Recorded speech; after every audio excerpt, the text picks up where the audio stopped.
I got Jesus, I got all that I could ever need. Shalom. Yang di luar shalom. Semuanya shalom. Ada sukacita. Hari ini kita sekaligus merayakan persekutuan kaum bapa. Kita tepuk tangan dulu, tidak apa-apa. Yang saya mau tanya adalah, ini perayaan kaum bapa atau kaum ibu? Kaum bapa atau kaum ibu? Lalu sepertinya mama-mama lebih banyak dari bapak-bapak. Apakah ini mama-mama janda? Nah, itu pertanyaan penting itu. Pertanyaan penting. Kan banyak yang tidak janda toh, tapi tidak sama-sama dengan suami datang ke sini. Ini bapak-bapak dorang ini waktu masih pacaran dulu rajin jemput pacar datang ke gereja. Betul? Setelah menikah ibu datang sendiri. Terus pendeta tanya, "Bapak, kenapa lepas ibu datang sendiri ke gereja?" Terus dia bilang begini, "Pak pendeta, ibu pendeta, waktu Pak pendeta, ibu pendeta kasih nikah saya dan ibu, kami dua telah menjadi satu." Jadi kalau ibu sudah ke gereja itu sama dengan bapak juga sudah. Di GPIB ada begitu juga. Siapa punya suami cocok, kita jujur saja itu. Tapi ibu-ibu juga satu, ini ibu-ibu ini. Siap cantik-cantik datang gereja tapi jalan sendiri. Terus pendeta tanya, "Ibu, suami?" Terus dia bilang, "Ih, tahu sendiri." Sudah tahu suami begini, kenapa ambil resiko? Bapak ibu saudara-saudara, jemaat. Bagus itu. Jemaat. Pertanyaan paling penting bagi semua pendeta dan pergumulan bergereja adalah, kenapa kaum bapak itu malas beribadah? Tidak datang ikut ibadah. Kalau bilang ada kerja bakti, semangat mereka.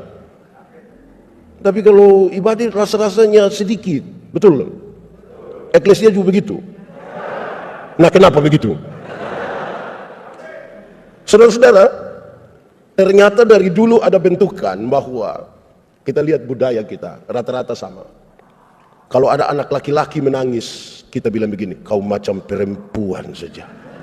Seolah-olah yang boleh menangis hanya. Tapi kalau ada perempuan keluar malam-malam, kita di kampung bilang, "Kau macam laki-laki saja." Seolah-olah yang boleh keluar malam hanya. Akhirnya laki-laki itu dibentuk sebagai sebuah pribadi yang sepertinya superior. Pekerjaan-pekerjaan dengan resiko besar, resiko berat diambil oleh laki-laki, bapak-bapak.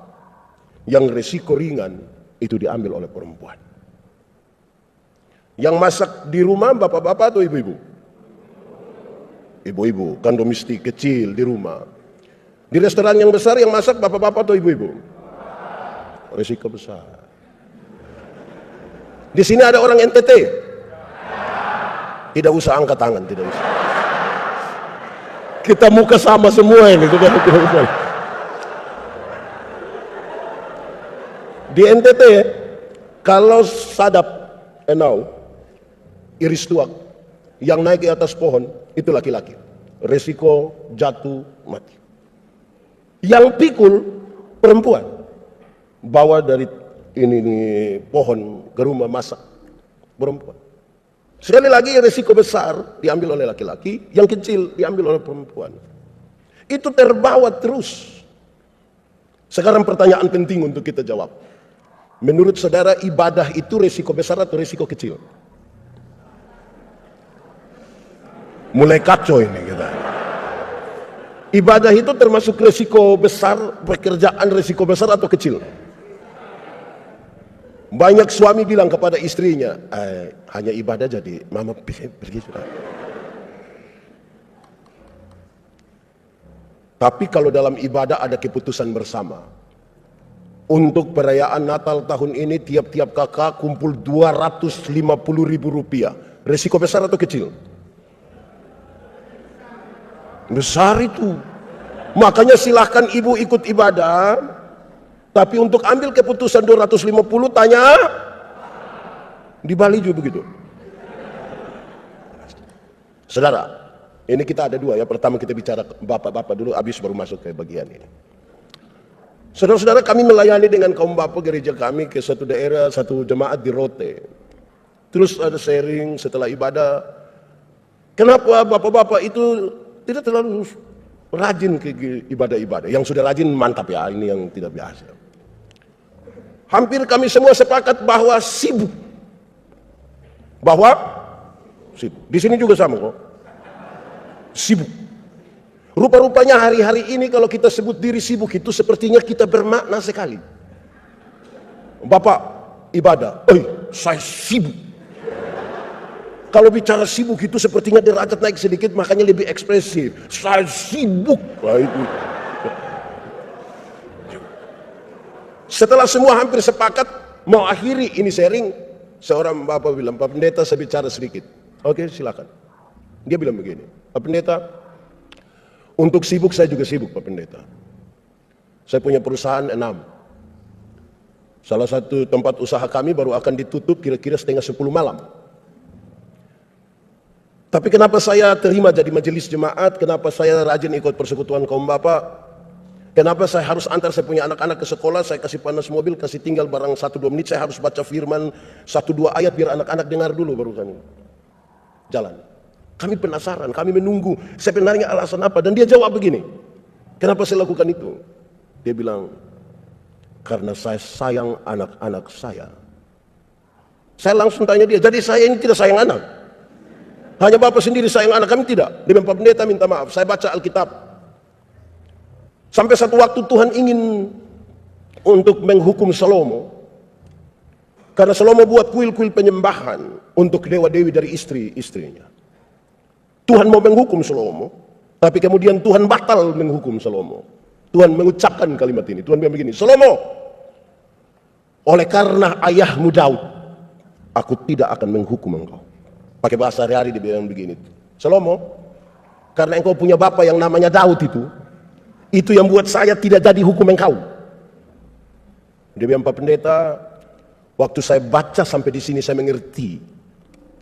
Ternyata apa yang bapak-bapak lakukan diperhitungkan Tuhan bagi anak-anaknya. Ada amin. Bapak, sayang anak, beli handphone. Apa yang orang tua lakukan, apa yang bapak-bapak lakukan, Tuhan perhitungkan bagi anak-anaknya. Dalam sebuah pertemuan raya kaum bapak, saya diminta sebagai salah seorang yang membawa materi. Pertanyaan bapak-bapak ini menarik. Melihat kondisi di mana banyak bapak tidak bergereja, tidak ibadah. Mereka bertanya begini, apa yang gereja buat, apa yang sinode buat, apa yang gereja buat, apa yang sinode buat, apa yang gereja buat, apa yang sinode buat. Saya catat banyak sekali. Waktu saya jawab, saya bilang begini, bapak-bapak, pertanyaan banyak tapi jawabannya kecil dan enteng saja. Apa itu?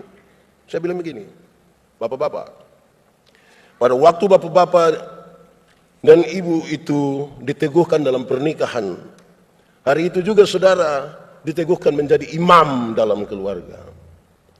Pertanyaannya adalah, apakah fungsi imam dalam keluargamu dijalankan atau tidak? Kalau fungsi-fungsi imam dalam rumah tangga itu dijalankan, ini pertanyaan yang begini banyak ini tidak ada. Tapi karena bapak-bapak tidak menjalankan fungsi imam di rumah, akhirnya pertanyaan ini menjadi apa yang gereja buat, apa yang sinode buat. Kalau bapak-bapak melakukan fungsi imam di rumah, maka satu saat gereja akan mendapat nota bilang begini, minta maaf kami tidak terima ibadah rumah tangga. Kenapa? Karena kami tiap hari ibadah, tiap hari. Tapi karena bapak-bapak dilakukan, maka kita tanya, apa yang gereja buat, apa yang sinode buat? Kira-kira begitu. Bapak Ibu saudara-saudara, Tuhan Allah menciptakan manusia itu laki-laki dan perempuan. Aman toh? Ya. Saya kasih nikah satu pasang nikah, yang laki-laki itu umur 65 tahun. 64 tahun. Yang perempuan umur 20 tahun. Ngeri itu. Saya tahu bahwa jemaat yang hadir itu mereka bicara tentang beda usia yang signifikan itu. Bedanya berapa tahun? 44 tahun. Dalam khotbahnya saya bilang begini, dalam sebuah pernikahan, beda usia tidak penting. Tidak penting. Yang lebih penting adalah mereka harus beda jenis kelamin. Itu lebih penting. Untuk apa sama-sama umur 30 tahun tapi laki-laki semua? Itu pakai bahasa Kupang bilang kita bakorek-bakorek sendiri. Jadi biarlah berbeda. Amin. Lalu apakah Tuhan membiarkan itu supaya hanya laki-laki dan perempuan? Tidak. Ada pola yang Tuhan sengaja biarkan kepada manusia laki-laki dan perempuan itu untuk kelola supaya rumah tangga mereka itu menjadi berbahagia. Saudara, sebuah penelitian bilang kalau kecantikan dan kegantengan menjadi ukuran, maka setiap 3 tahun kita mesti ganti pasangan. Kalau kecantikan menjadi ukuran, ini hasil penelitian ini. Kalau kecantikan, kemolekan, kegantengan menjadi ukuran sebuah pernikahan, maka setiap 3 tahun ganti istri. Saya 13 tahun, 14 tahun nikah, berarti minimal saya sudah 4. Apalagi yang sudah 20 itu. Lalu bagaimana Tuhan biarkan kira-kira ini? Saya bicara cepat di sini, baru kemudian kita masuk di tema ini. Ada pola yang sengaja Tuhan izinkan supaya laki-laki dan perempuan itu kelola, biar ini hadiah bagi bapak-bapak semua. Pertama, soal pola berpikir. Laki-laki bapak-bapak itu cenderung rasional. Makanya bapak-bapak itu kalau bicara selalu bilang saya pikir. Sementara ibu-ibu lebih banyak pakai perasaan. Makanya ibu-ibu selalu bicara saya rasa. Bayangkan kalau menikah kira-kira 20 tahun baru papa hanya saya pikir, ibu hanya saya rasa. Lama-lama tetangga akan bilang sudah rasa. Karena itu saudara-saudara, kepada kita diberi ruang untuk mengelola antara yang dipikirkan dan yang dirasa. Hidup tidak bisa pakai perasaan saja. Penyeimbangnya adalah logika. Hidup juga tidak bisa pakai logika saja. Penyeimbangnya adalah perasaan. Untuk itulah kita hidup sebagai bapak-bapak dan saya melayani di Sabu. Kami ibadah rumah tangga hari Senin, hari Rabu, hari Jumat. Kami kalau pergi itu tikar besar sudah mereka buka, kami duduk bersila semua, kami mulai beribadah. Rayon itu berkumpul kami ibadah. Tempat di mana pendeta atau pemimpin ibadah lainnya duduk, itu dikasih lampu yang paling besar. Saya satu hari pergi, jemaat sudah banyak, kami mulai ibadah, duduk bersila beribadah. Saya mulai berkhotbah, saya lihat mereka senyum-senyum. Saya yakin ini khotbah pasti. Yang menarik, kami sudah habis ibadah, mereka masih senyum-senyum. Akhirnya saya tanya, jemaat, kamu senyum-senyum apa? Dorang tambah senyum lagi. Saya tanya seorang diaken, Welmin Ceriu namanya. Saya panggil dia pakai dia punya panggilan kampung. Nadau, kamu senyum-senyum apa? Dia ambil cepat-cepat satu pena, tulis di kertas kecil, dia antar ke saya. Saya penasaran betul itu. Ternyata waktu saya buka dia tulis begini, maaf, Bapak punya resleting tidak tarik.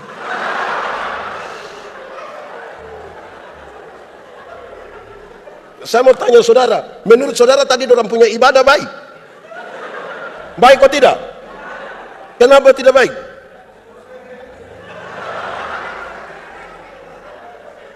Saudara, persoalannya hanya soal pada perasaan. Kita gagal mengelola itu. Kita gagal mengelola banyak sekali hal dalam persekutuan. Kedua, soal pola bekerja. Laki-laki itu cenderung pekerja tunggal. Kita bapak-bapak ini hanya pergi ke kantor saja, tapi waktu kita pulang kita rasa kita sudah kerja seluruh dunia dan segala isinya.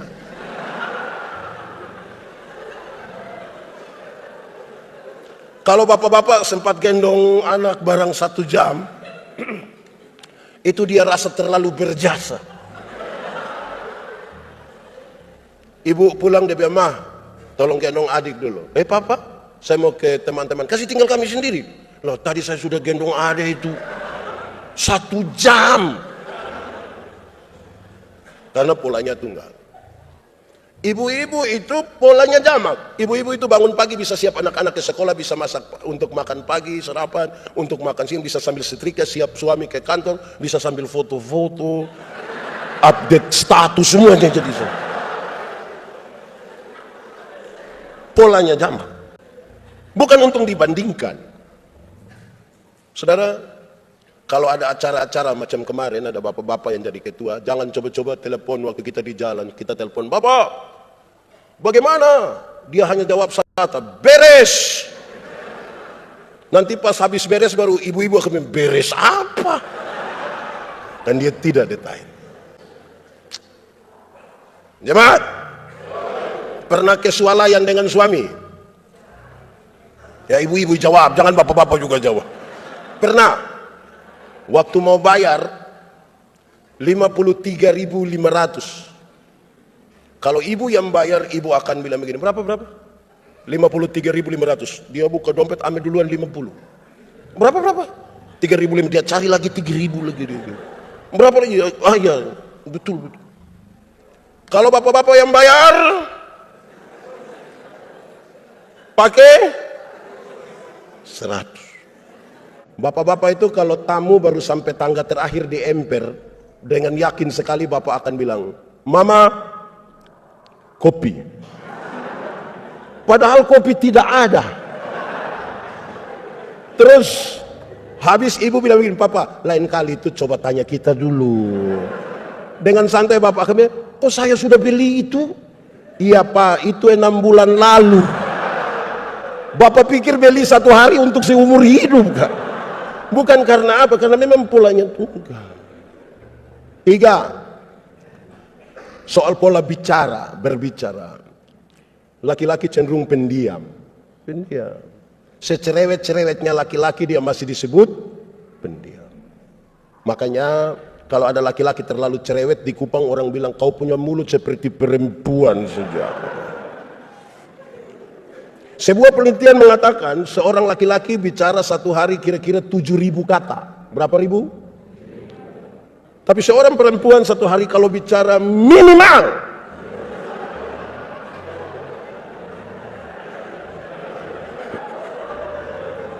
sekurang-kurangnya 21.000 kata. Bapak 7.000, mama. Bayangkan pagi-pagi papa sudah ke kantor, anak-anak ke sekolah, mama mau 21.000 dengan siapa?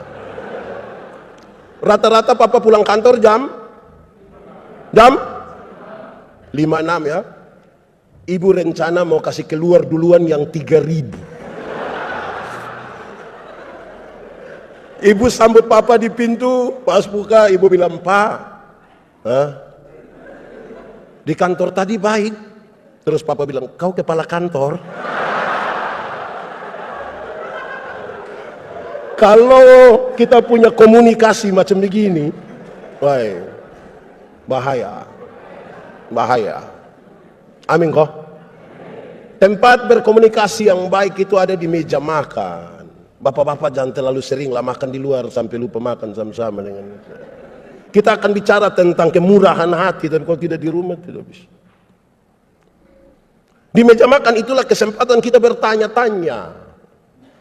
"Mama, kenapa ini sayur garam semua?" Terus ibu jawab, "Sayang, papa minta maaf sayang. Tadi waktu mama tumis ini sayur, mama terlalu ingat papa. Jadi mama pikir papa garam, mama ambil terus." Tapi yang penting komunikasi. Ibu-ibu, komunikasi dengan suami ada baik?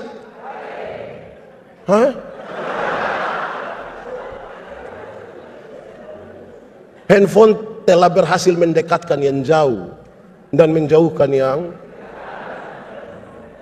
Tanya itu anak laki-laki, "Kau laki-laki di sekolah dapat berapa?" "Saya dapat 10 bapak." "Engkau seperti engkau punya bapak. Engkau bapak sekali." Yang perempuan, "Kau di sekolah dapat berapa?" "Papa, tadi matematika susah papa, jadi kakak dapat 3. Aduh, kok macam ibu punya keluarga saja. Komunikasi. Jemaat, Di meja makan itu lepas, itu handphone semua lepas. Apalagi kalau bunyi terus dia sengaja ambil melangkah agak jauh baru dia bilang, halo. Kalau itu terjadi, hai istri, aku berkata kepadamu, curiga sudah. Rahasia negara apa yang bicara harus sampai bisik-bisik. Terakhir untuk bagian ini, khotbah belum mulai ini.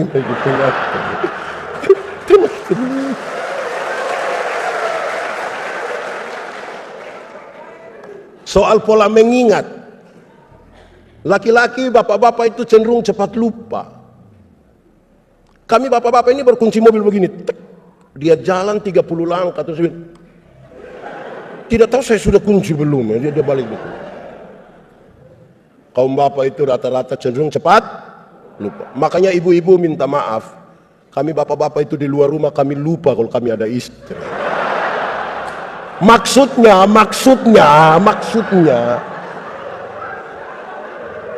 kami bisa bercerita dengan teman sampai lupa kalau ibu tunggu di rumah. Jangan terlalu negatif dulu. Rumah tangga hancurin kan terlalu negatif itu. Bapak-bapak cenderung cepat lupa. Tapi yang perempuan, yang ibu-ibu itu ingatannya tajam sekali. Setajam. Oh tahu juga. Kalau ada suami bilang begini, orang seperti saya tidak pernah marah saya punya istri. Nanti yang protes istrinya, tidak pernah apa? Mama memang tidak pernah. Terus saya bilang, pernah. Yang mana? Yang tahun 1900 itu dia. Jangan coba-coba itu. Anak muda, waktu kecil dulu pernah periksa pakaian dinas atau pakaian kerja dari papa mama atau tidak? Yang paling banyak dapat uang itu di papa punya atau mama punya? Bapak rata-rata lupa 5.000, 10.000, 20.000. Jangan coba-coba periksa mama punya. Itu pekerjaan sia-sia. Dalam hal inilah mama seturut dengan Alkitab. Di mana hartamu berada, di situ juga. Ibu-ibu ini kita pinjam dia pun Tupperware saja mati ya hafal itu tidak ada. Oke baik. Selamat hari jadi buat persekutuan kaum bapak ya. Semoga masih semangat untuk mengelola kebersamaan dengan istri, dengan anak-anak dan dalam persekutuan. Kenapa? Kita semua yang datang di gereja adalah produk dari rumah. Kalau kita terlalu rindu didengar di rumah, kita mau di sini pun kita didengar. Makanya jangan heran kalau ada bapak-bapak yang kalau ikut, saya kalau sudah AA, saya kalau BB. Yang AB itu anak TK. Di sini ada TK. Coba saudara pagi-pagi dengar, orang hafal huruf A, B, BA dibaca. Jadi sebentar pulang kalau papa bilang, saya kalau sudah AA, saya kalau sudah BB, tanya bapak, TK di, jangan. Itu tidak boleh, itu salah, itu tidak boleh, tidak boleh. Baik, jemaat, kemurahan hati dan kebaikan menjadi nyata, itu tema kita. Tapi kita perlu memahami di awal saudara-saudara bahwa ada orang dalam konteks pembacaan itu yang mereka terima Yesus.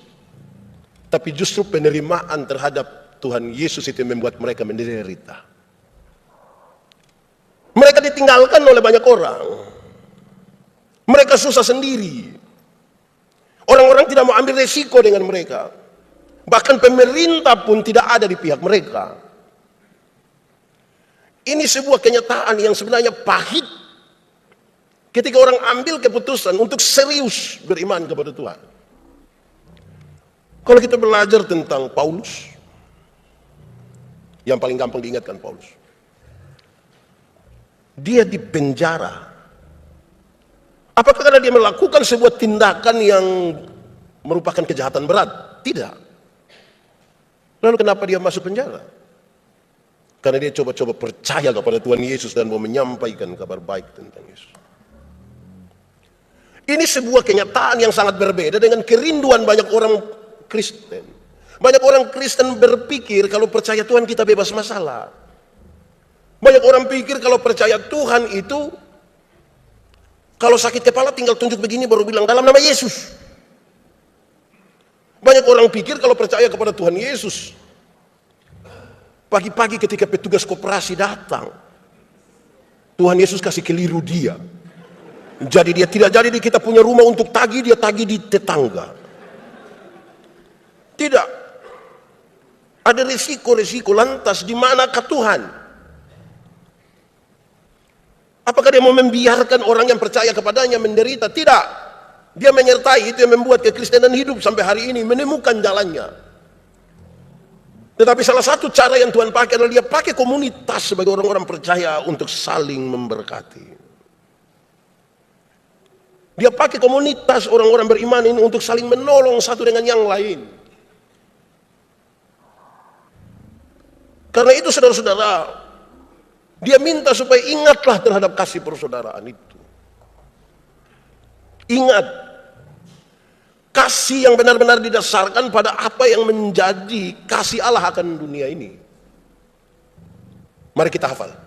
Jemaat boleh ikut. Kasih ialah kebaikan, tidak terpatahkan oleh apapun, tidak akan berubah menjadi kebencian. Saya ulangi, ikut. Kasih ialah kebaikan, tidak terpatahkan oleh apapun, tidak akan berubah menjadi kebencian. Rujukannya jelas, karena begitu besar kasih Allah akan dunia ini. Apakah Tuhan Allah mengasihi dunia? Lalu apakah dunia mengasihi Tuhan Allah? Tidak. Apakah karena dunia tidak mengasihi Tuhan Allah berhenti mengasihi dunia? Apakah kemudian Tuhan membenci dunia? Saudara lihat, kasih tidak terpatahkan. Sehingga tidak boleh ada satu orang percaya pun yang bilang kepada sahabatnya, saudaranya, Pak, saya terlalu hargai Pak, tapi waktu saya tahu Pak punya sifat asli begini, minta maaf saja. Itu bukan kasih, itu egois. Kalau engkau hanya bisa berbuat baik kepada orang yang berbuat baik kepadamu, apakah jasamu? Karena orang-orang berdosa pun melakukan hal itu. Kasih seperti ini yang Tuhan Allah mau, yang tidak terpatahkan oleh apapun. Yang paling gampang untuk kita memahami kasih ini, coba kita tanya ibu-ibu dulu. Ibu-ibu, di sini tidak ada ibu-ibu. Ini SMP semua. Ibu-ibu, melahirkan itu sakit ke tidak? Sakit. Mau melahirkan normal atau abnormal tetap sakit. Ya, sesar itu kan abnormal. Waktu ibu sakit melahirkan, kan kami suami hanya di luar baru bilang, Yesus. Sudah beginilah dia bayangkan, kira-kira ini anak muka seperti siapa ini? Anak-anak, waktu kamu baru lahir, kamu tidak tahu apa-apa, kamu hanya bisa menangis. Setiap kali kamu menangis, orang tua hanya pikir kalau bukan basah pasti lapar. Anak-anak punya jam tidur, orang tua punya jam bangun. Orang tua punya jam tidur, anak-anak punya jam bangun. Orang tua tidak tidur karena kamu. Di jam 2:30 subuh masih banyak orang tua. Betul? Sempoyongan tidak bisa tidur ini, seringkali ibu-ibu dipaksa lagi menjadi penyanyi. Makanya ibu-ibu punya lagu seringkali tidak bisa dipertanggungjawabkan. Kalau tidak bobo digigit. Padahal justru kalau anak bobo itu baru nyamuk gigit. Kalau anak lari-lari nyamuk. Tapi sudahlah. Anak-anak, kamu tidak bisa bicara. Orang tua ajar kamu bicara satu-satu suku kata. Ma, pa. Waktu mereka mulai SMP, SMA, tolong jawab orang tua. Orang ada suka bicara sama papa mama? Kenapa lihat saya? Jawab. Waktu orang SMP, SMA suka bicara sama papa mama? Lebih suka bicara dengan pertanyaannya kepada orang tua, siapa suruh kasih makan dorang? Kenapa kasih makan dorang? Karena apa? Kasih tidak terpatahkan. Anak-anak, kamu tidak bisa jalan dulu. Orang tua pegang di tangan sambil latih berjalan.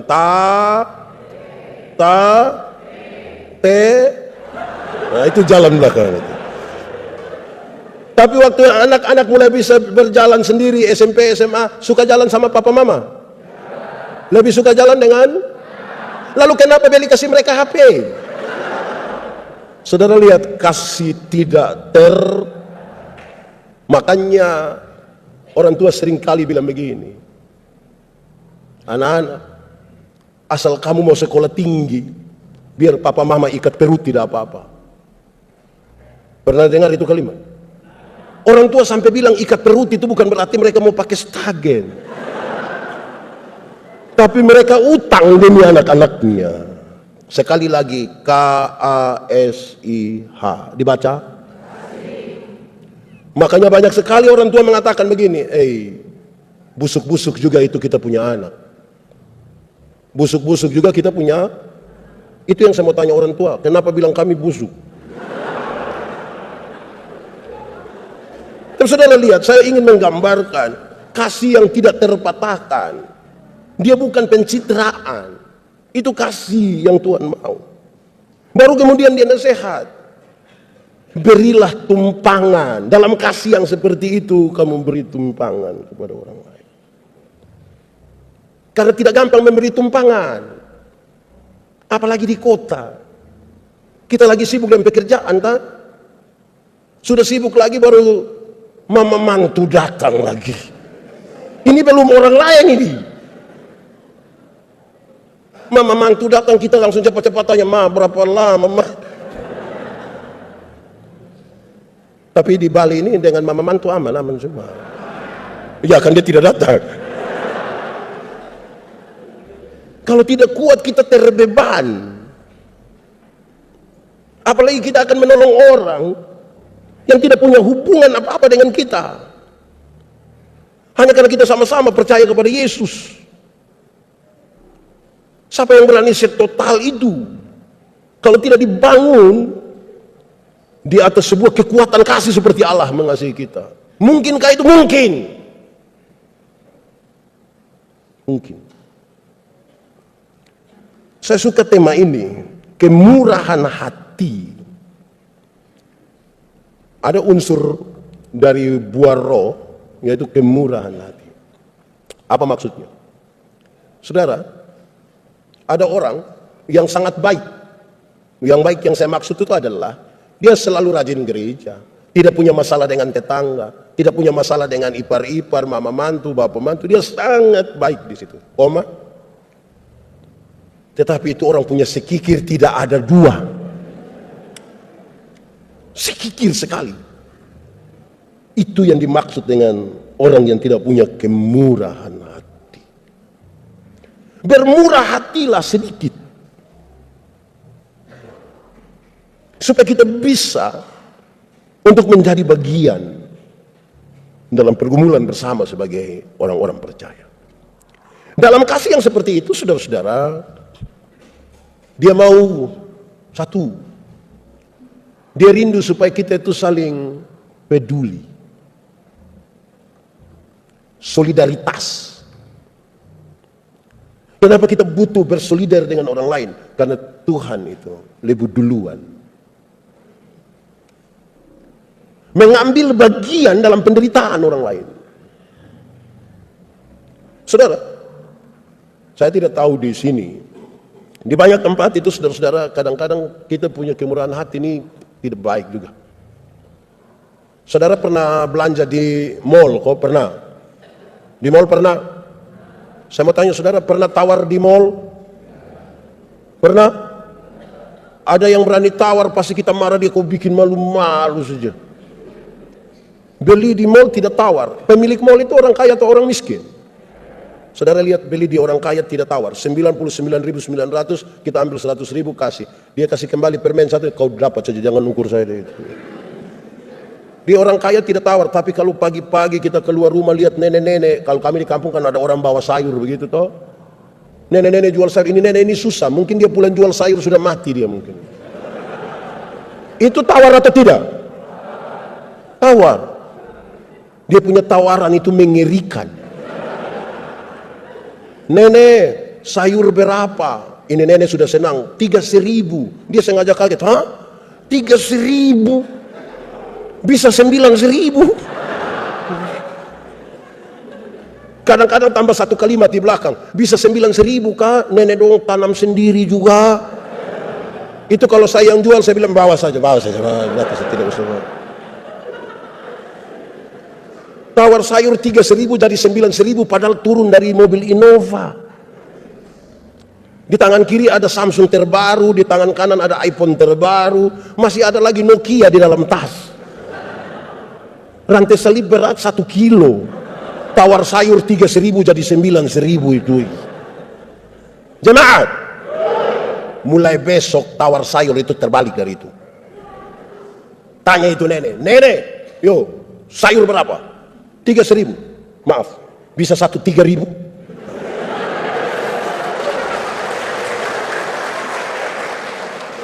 Berani bisa tawar sayur 3.000 jadi 3.000? Hanya 3 kemungkinan. Kemungkinan pertama itu orang punya solidaritas sosial yang sangat kuat, pantas ditiru, pantas dipuji. Tapi yang kedua mungkin makam puji. Atau mungkin yang ketiga gila mungkin. Jadi kita menentukan solidaritas. Pemuda.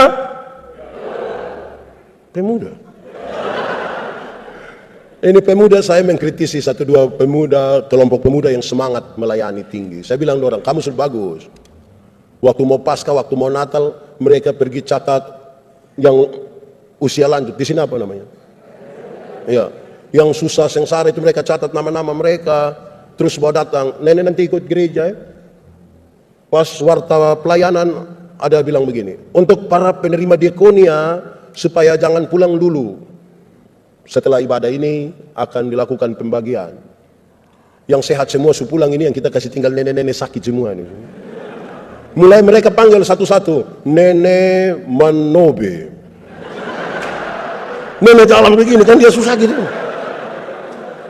Terus kita ambil kantong plastik merah isi beras, isi gula, isi semua, kan nenek setengah mati gini. Terus nenek setengah mati, nenek kita foto dulu, Pemuda, kalau antar saja ke rumah bisa kok tidak? Kalau kepentingan dokumentasi fotonya di rumah bisa kok tidak? Lalu kamu panggil saya pun nenek datang sini supaya apa?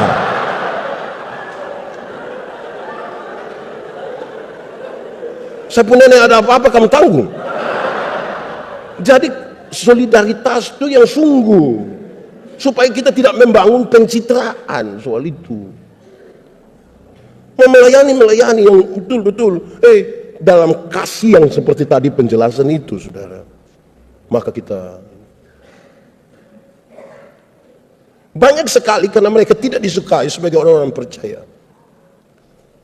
Dicari-carilah kesalahan-kesalahan mereka. Hak-hak mereka itu tidak dapat. Dalam kasih perjuangkanlah juga. Jadi bukan sekedar solidaritas, perjuangkanlah juga hak-hak mereka. Dan itu penting bagi sebuah persekutuan. Itu penting untuk menunjukkan bahwa kita adalah bagian sebagai tubuh Kristus. Saya minta saudara supaya berhati-hati ketika saudara membaca, karena tanpa sadar beberapa orang telah melayani malaikat-malaikat.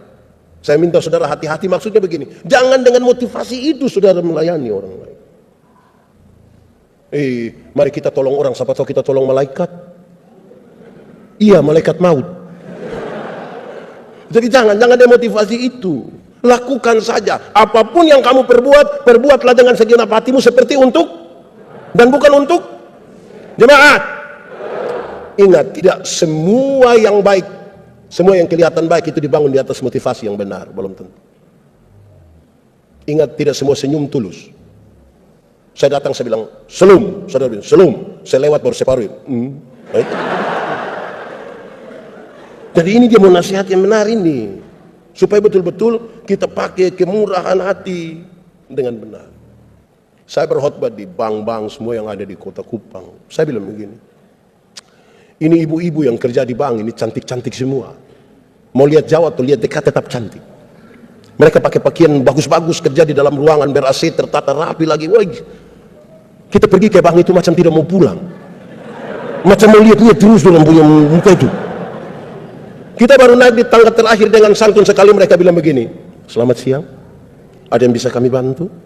Terus saya tanya orang, ibu-ibu, siapa yang di rumah ketika dia bangun pagi lihat suami pas bangun, terus dia bilang, selamat pagi. Ada yang bisa kami bantu? Lakukanlah sesuatu seperti untuk terakhir sudah. Saya suara hilang ini. Tema kita mengatakan kebaikan menjadi nyata. Kebaikan itu apa? Kebaikan itu respon. Respon dari apa? Kasih karunia. Kasih karunia itu pemberian cuma-cuma, dan kasih karunia Allah kepada kita adalah ketika Dia memberi Yesus Kristus berkorban. Amin. Saudara, saya mau pakai contoh begini. Ini adik yang di depan nama saya. Siapa? Moe. Nama siapa? Putra.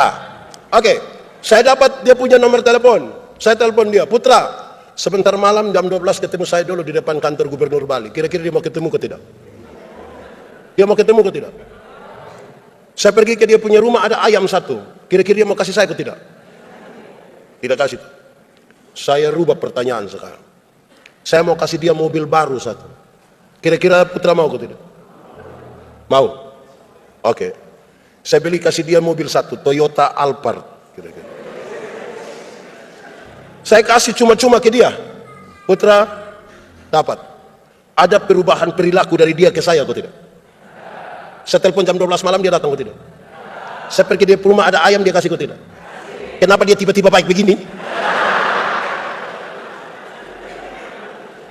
Karena dia telah mendapatkan sesuatu dengan cuma-cuma yang tidak bisa dia dapat. Itu baru konteks materi. Apalagi keselamatan. Mestinya setiap orang yang tahu bahwa Tuhan Yesus telah berkorban bagi dia, menyiapkan surga yang kekal itu bagi dia, dan itu dia dapat dengan cuma-cuma. Kebaikan hati itu sesuatu yang nyata, real, dan tidak ada hal-hal yang tadi pencitraan itu. Dan itulah kebaikan. Saudara bayangkan kalau kemurahan itu dan kebaikan hati itu kemudian menjadi nyata. Bukankah kita sementara membangun sebuah komunitas di mana tanda-tanda kerajaan surga itu ada pada kita? Jemaat, surga lebih baik atau dunia lebih baik? Surga atau dunia? Yakin surga lebih baik? Betul? Kalau begitu saya mau tanya, siapa mau pergi ke surga sekarang? Saudara tidak mau pergi? Pak Pendeta, belum waktu Tuhan. Oke. Walaupun saya belum pergi ke surga yang lebih baik dari dunia ini, karena belum waktu Tuhan, tapi tanda-tanda kerajaan surga itu sudah harus saya alami di tempat di mana saya ada. Kerajaan surga berkaitan dengan pemerintahan Allah. Pemerintahan Allah seperti apa? Yang penuh keberpihakan, penuh kasih, penuh keadilan, penuh solidaritas. Itu tanda-tanda kerajaan. Berarti tidak mustahil bahwa hal-hal ini dimungkinkan. Kita tinggal bersama malaikat-malaikat. Tuhan memberkati. If I got Jesus, I've got all